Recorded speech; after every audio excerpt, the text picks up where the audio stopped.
이재명 대표 피습 이후 민주당에서는 별도의 대책기구를 만들어서 대응에 나섰고요. 오늘 오후에는 김건희 특검법 및 50억 클럽 특검법, 쌍특검법이 국회 사무처에서 정부로 이송됐습니다. 박주민 더불어민주당 원내수석 부대표 연결해서 민주당의 입장 들어보겠습니다. 박 의원님, 안녕하세요. 네, 안녕하십니까. 예. 자, 이재명 대표 관련 브리핑을 당일날은 막상 취소를 했어요. 한다고 했다가. 오늘은 직접 치료 경과에 대해서 브리핑을 하긴 했는데, 네. 지금 뭐, 박주민 부대표님 직접 아직 면회를 해보지는 못하셨죠? 지금은 면회가 엄격하게 통제되어 있는 상태라고 생각하시면 될 것 같습니다. 네네. 자, 현재 건강 상태 어떻게 파악하고 계십니까? 예, 제가 오늘 좀 파악한 바로는 간단한 소통 정도는 가능한데, 네. 뭐 절대적인 안정이 필요한 거는 맞고요. 네. 주말까지 좀 경과를 일단 좀 더 봐야 되고, 주말 이후에도 의료진의 판단에 따라서 뭐 면회라든지 이런 부분 허용 여부나 이런 것들이 좀 결정될 것 같습니다. 네. 자, 쾌유를 모든 국민들이 쾌유를 빌고 있다라는 말씀 전해드리고요. 자, 오늘 법원에서 이재명 대표를 습격한 살인 미수로 지금 의율될 것 같은데 피의자 구속영장이 발부됐습니다. 민주당에서는 현재 경찰 검찰 수사 어떻게 지켜보고 계십니까? 뭐 아직 이제 수사 초기 단계이기 때문에요. 저희들이 아직 뭐라고 좀 평가를 하기는 이른 감이 있습니다. 다만 앞으로의 수사 과정에 있어서 어떤 정치적인 편향이라든지 이런 것들이 있어서는 안 되기 때문에 네. 저희들이 아까 진행자께서 말씀하셨던 당내 대책기구나 이런 것들을 만들어서 수사 과정도 저희들이 좀 살펴보고 하려고 하고 있습니다. 네. 네. 자, 이게 본질적인 이야기인가 싶은 두 가지 이슈가 있습니다. 하나는 피의자의 당적 보유 여부. 네. 예. 그 다음에 하나는 왜 부산대에서 수술 안 받고 서울대로 왔느냐. 네. 예. 관련해서 먼저 당적 보유 여부 관련해서 여당에서는 당적을 둘러싼 불필요한 논쟁으로 정치적 이득을 챙기려는 시도가 중단돼야 한다. 이거 민주당을 염두에 둔 논평이 아닌가 싶은데요. 이 논평 어떻게 보셨습니까? 글쎄요, 뭐 당적 보유 여부가 이 사건의 본질이다라고 보기는 어려울 겁니다. 네. 다만 이제 이 사건의 배경이라든지 동기 뭐 이런 것들을 밝히는데 어느 정도 도움은 될 수 있겠죠. 네. 그런 차원에서 아마 수사기관이 접근을 할 것 같고요. 네.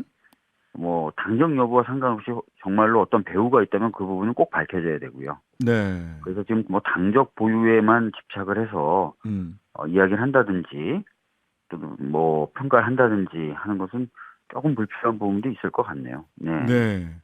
자, 오늘 조선일보는 부산대 외상센터장 인터뷰를 가지고 기사를 쓰면서 이 대표 이송 바람직하지 않았다. 반대 있었지만 가족 뜻을 존중했다. 이렇게 헤드라인이 뽑혀서 나왔습니다. 특혜를 받았다. 지방의료 불신을 보여줬다. 이런 식의 언론 보도 이어지고 있습니다. 이런 보도 어떻게 보고 계세요? 글쎄요, 뭐 서울대에서 오늘 브리핑한 내용 같은 경우에는 부산대와 서울대가 같이 회의를 해서 결정한 것이었고 필요하다고 봤다는 거 아닙니까? 네. 그리고 적절한 조치가 취해진 것으로 평가를 하고 있고요. 네. 그렇기 때문에 일단은 뭐 의료진 간에 서로 말은 다르지만 최종적인 치료를 한 쪽에서의 평가가 오히려 좀 더 신뢰성이 있지 않을까 정도의 생각을 하고 있고요. 네네. 제가 뭐 의료진의 어떤 소견이나 판단까지도 이래라 저래라 또 이렇다 저렇다라고 평가할 수준이나 위치는 좀 아닌 것 같습니다. 네, 알겠습니다. 자, 별도의 대책기구를 만들었는데 이 별도의 대책기구 같은 경우 어떤 역할을 주로 하게 됩니까? 뭐 가짜뉴스 대응에 나서겠다 이런 말씀도 하셨던데. 우선적으로는 이제 진행되겠죠. 오늘 영장이 발부된 피의자에 대한 수사들이 그 네. 수사가 좀 제대로 정치적 고려 없이 진행돼야 된다는 취지인데요. 제대로 되도록 감시하는 역할도 좀 해야 될 것 같고요. 네. 그다음에 일부 언론, 특히 유튜버들 중심으로 해서는 좀 사실과는 많이 다른 진짜 허위라고 할 수 있는 그런 보도들 이런 것들이 네. 이어지기도 했었는데 그런 부분에 대한 적절한 대응을 하는 것도 좀 필요하다고 저희들은 보고 있고요. 그리고 많은 분들이 또 요구하시는 게 어떤 경호 대책이라든지 이런 부분에 있어서도 뭔가 새로운 고민과 접근이 필요한 것 아니냐는 얘기를 해서 네네. 그런 부분도 저희들이 좀 검토를 해서 뭐 필요하다면 정부에 의견을 내기도 할 거고 아니면 당원이나 당규가를 좀 바꿔야 될 필요가 있다면 뭐 그런 의견도 내야 되는 상황이어서 그런 역할도 일부는 담당할 것으로 생각되고 있습니다. 자, 이런 가운데 오늘 비명계 이원우 의원, 이재명 대표의 건강이 호전되면 퇴원 전이라도 최후 통첩 기자회견을 할 수 있다. 근데 최후 통첩의 가능성은 뭐 잔류부터 정계 은퇴까지 굉장히 가능성을 넓혀 놓으셨던데, 네. 자, 소위 공정 원칙과 상식 이분들 그다음에 전 민주당 전 대표인 이낙연 전 대표의 행보 지금 어떻게 지도부에서는 지금 바라보고 계신가요? 글쎄요, 뭐 지도부의 입장을 말씀드리는 건 좀 적절치 않고요. 당내 일반적인 분위기만을 좀 말씀을 좀 드린다면 네. 전에 이제 언론에 보도가 된 바도 있지만 이낙연 전 대표님이 신당을 추진하는 흐름에 대해서는 의원들 탈방에서 좀 그러면 안 된다라는 연명을 받는 움직임이 좀 있었어요. 근데 네네. 굉장히 빠른 속도로 많은 분들이 참여를 해주셨거든요. 그래서 그런 것들 놓고 봤을 때 당내 적어도 의원들의 분위기는 이런 움직임이 적절치 않다라고 판단하고 있는 것 같고요. 네. 그리고 이런 분위기 아마 전달 받으셨을 것 같습니다. 이낙연 전 대표님 측은. 그렇다면 이제 이런 부분에 있어서는 좀 그런 분위기라든지 좀 인사들을 좀 존중하셔서 신당 창당이라든지 이런 움직임 좀 안 해주시면 참 좋을 것 같다는 말씀을 드리겠습니다. 예. 네. 자, 오늘 쌍특검법 정부로 이송됐습니다. 네. 대통령실 앞에서 민주당에서는 긴급 기자회견도 여셨는데 박주민 부대표께서는 대통령 거부권 행사가 이해 충돌이다 이렇게 주장을 하셨어요. 네, 뭐 아시다시피 이번 쌍특검법은 그 내용을 살펴보면은 대통령 자신과 그 배우자의 범죄 행위에 대한 수사를 담고 있지 않습니까? 그래서 이것을 본인 또는 배우자의 이익을 위해서 거부한다면 당연히 이해 상충이 될 거예요. 네. 그렇기 때문에 이런 부분이 반드시 고려되어져야 된다고 생각을 하고 네. 또 그것을 빼고도 거부권이라는 게 이렇게 제한 없이 행사될 수 있는 것이냐. 국회법 절차에 따라서 통과된 법이고요. 이 법은. 그리고 내용적으로 뭔가 독소 조항이다라고 한동훈 비대위원장이 지적했던 부분들, 특히 브리핑 조항을 가지고 그렇게 얘기했는데 브리핑 조항은 최순실 특검 때부터 있었던 내용이 기계적으로 반복되는 것에 불과하거든요. 그래서 내용적으로도 문제없고 이런 것까지 다 일일이 계속 거부권을 제한 없이 행사하는 거. 이런 게 과연 타당한가에 대한 고민이 있습니다. 그래서 저희들이 이제 뭐 노조법 2, 3조나 방송법 거부권 행사 시부터 계속해서 이 제한 없이 행사되는 거부권의 헌법적 한계나 이런 부분을 검토해야 된다. 네. 라는 말씀을 계속 해왔고 그런 취지와 맥락 하에서 지금 저희들이 권한쟁의라든지 이런 부분에 대해서 검토하겠다라고 말씀드리고 있는 겁니다. 네. 네, 권한쟁의 심판 청구 여부를 지금 검토하고 계신다고 하는데 네. 뭐 한동훈 비대위원장이 미리 말씀을 하셨어요. 충북 청주에서 민주당이 하는 헌법재판이 의미 있는 헌법재판이 있었느냐. 한동훈 비대위원장이 냈던 권한쟁의 심판은 어떻게 됐었죠? 검수완 박법에 대한 권한쟁의 심판했었죠. 예. 본인을 좀 돌아보면서 좀 얘기를 하셔야 되는데 참 큰일입니다. 아까 그 신현식 국방부 장관에 대한 얘기 하시는 것도 제가 들었는데요. 네네. 신현식 국방부 장관에 대한 인사검증 누가 있죠? 법무부 장관이 SNS도 안 봤단 말입니까? 네.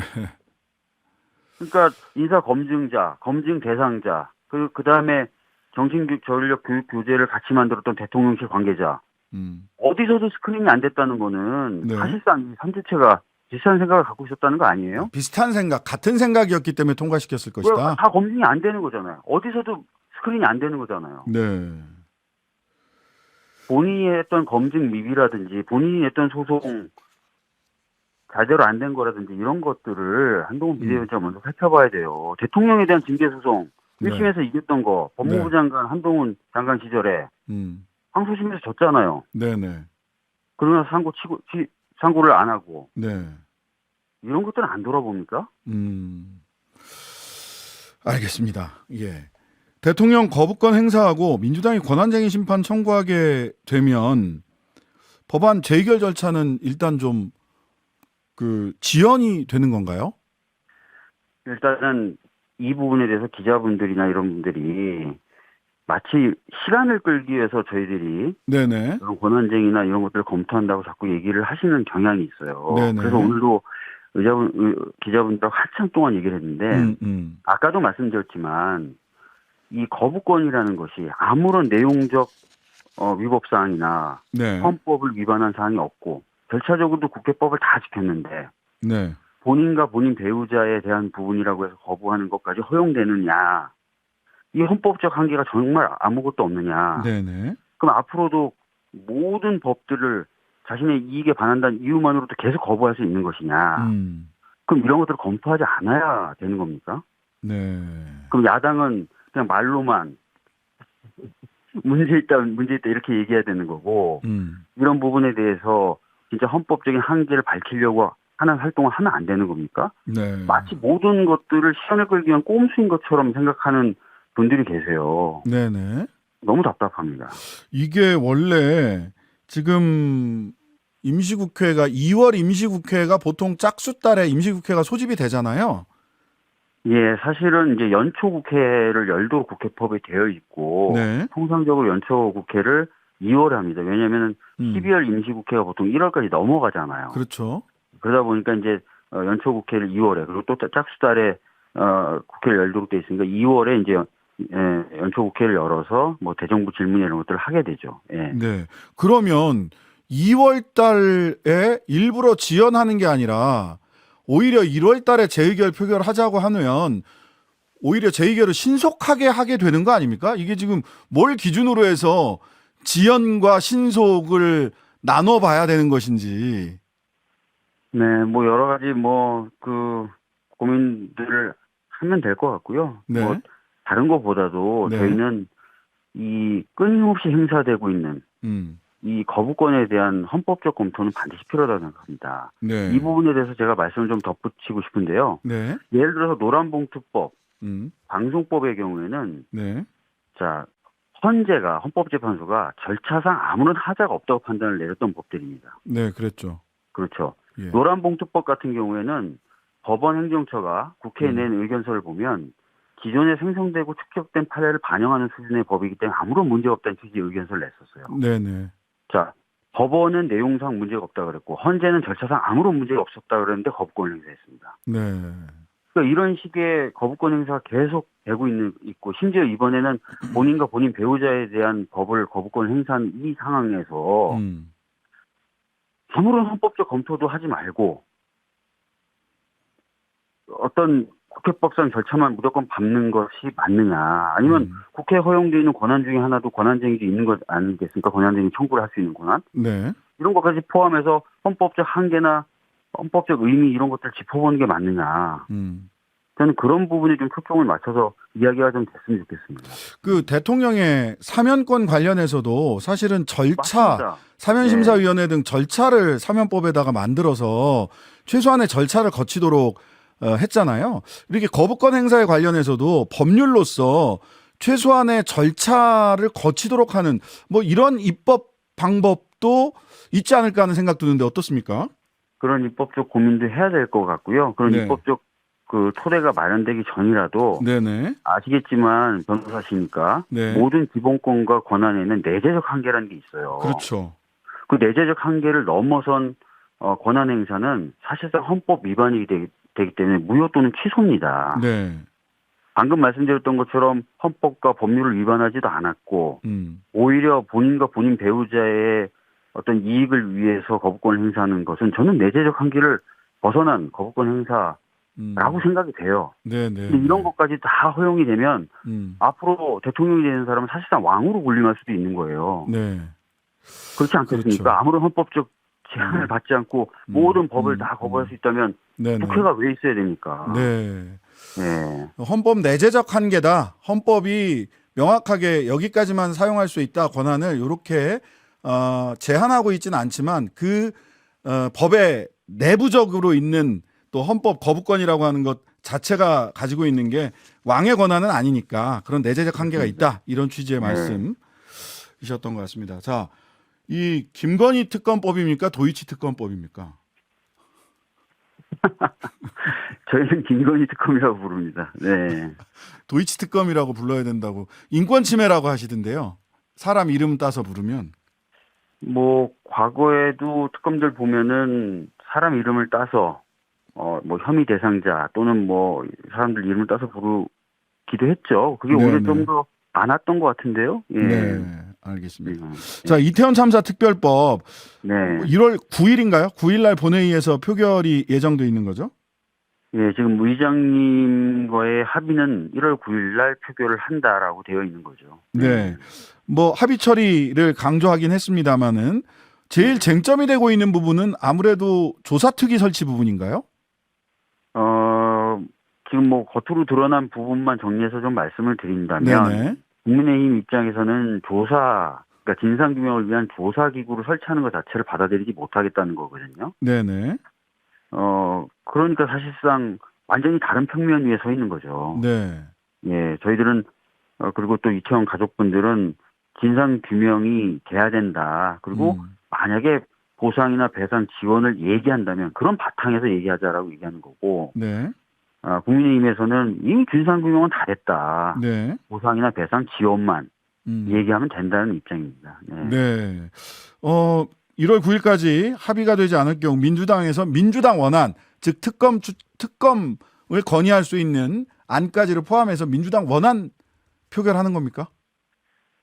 지금 현재 저희들이 생각할 때는 그래도 이제 의장님이 중재안을 내셨기 때문에 네. 의장님이 중재안을 고려는 해야 될 겁니다. 네. 민주당 원안대로 이제 표결을 할 수도 있겠지만 사실 자동 부의가 되는 날에 저희들이 표결을 하는 건 아니거든요. 네, 의장님이 네. 안건을 상정시켜 주시는 거기 때문에 네. 의장님이 중재하는 일부 고려는 해야 될 것으로 보여집니다. 알겠습니다. 신원식 장관 대통령이 파면 안 하면 탄핵 저희들 발의하시나요? 뭐 해임 건의부터 시작해서 해임 모든 건의부터. 절차를 다 밟아갈 겁니다. 네. 네.